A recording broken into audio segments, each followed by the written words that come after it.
It's a most exciting day that I've been in a long time. Doug McCallum is getting what he wished for as BC chooses to continue the city's transition to the Surrey Police Service. It was one of the former mayor's election promises during his campaign in 2018, and in February of 2020, he got provincial approval to start the transition. Big city policing is very different than rural or suburban type of policing.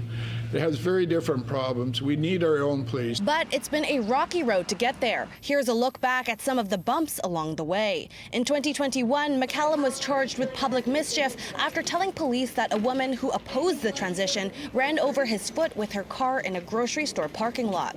At trial, the court heard she had been collecting signatures for a group called Keep the RCMP in Surrey. She wasn't charged, and McCallum was found not guilty. We were faced with just terrible harassment. I can go on and on about the things that we faced. Our families faced it. I faced a lot of opposition and even to the extreme that I face. In 2022, former City Councillor Brenda Locke ran to replace McCallum, promising to stop the transition and keep the Surrey RCMP, saying it would be less expensive for taxpayers.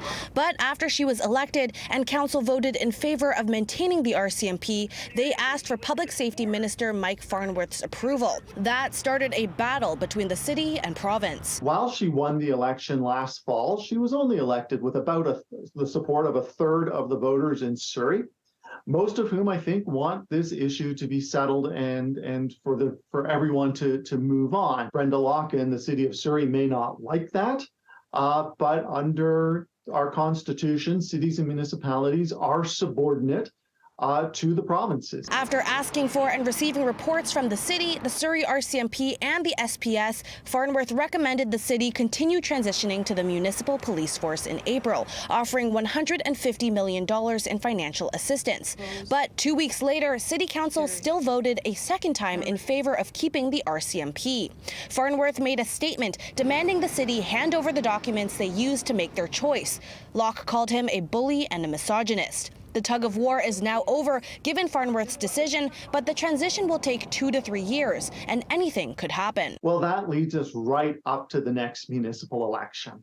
So I think one way or another, this story is going to be with us for quite some time. In Vancouver, Sarah Chu, City News.